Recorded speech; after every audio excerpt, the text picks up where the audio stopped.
পাঁঠা বা ভেড়ার মাংস থেকে ফল সবজি সারাদিনই শক্তির যোগানের কথা ভেবে KL রাহুল কি খান জানেন? এবার ক্রিকেটার KL রাহুলের সারাদিনের খাদ্যাভ্যাস হয়ে গেল ফাঁস।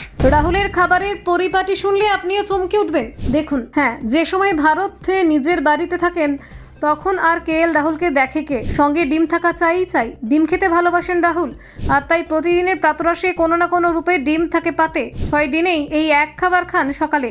রাহুলের কথায় কার্বোহাইড্রেটের চাহিদা মেটানোর জন্য ধোসা খায়, প্রোটিনের জন্য ডিম তো থাকেই, তাছাড়া বিভিন্ন বেরি, কলা, বাদাম, ফল ইত্যাদিও খান রাহুল। দেশের বাইরে যেখানেই থাকুন না কেন দুপুরে ভারতীয় খাবার খেতেই হয় তাকে। যেদিন খেলা বা অনুশীলনের পরিকল্পনা থাকে না সেদিন কার্বোহাইড্রেটের জন্য 150 গ্রাম ভাত খান রাহুল। যেদিন খেলা থাকে সেদিন 200 গ্রাম ভাত খেতে হয় শরীরে শক্তি বৃদ্ধির জন্য। সঙ্গে 200 থেকে 250 গ্রাম প্রোটিন থাকা চাই। রাহুলের কথায়, আমি সি ফুড খেতে ভালোবাসি, প্রোটিন হিসেবে সেই সমস্ত খাই, তবে কখনো আবার পাঁঠা বা ভেড়ার মাংসও খাই। এছাড়া 150 থেকে 220 গ্রাম সবজি খাই। হালকা তেলে ভাজা হলে ভালো, নয়তো যেভাবে খুশি রান্না করে দিলেই খেয়ে নিই।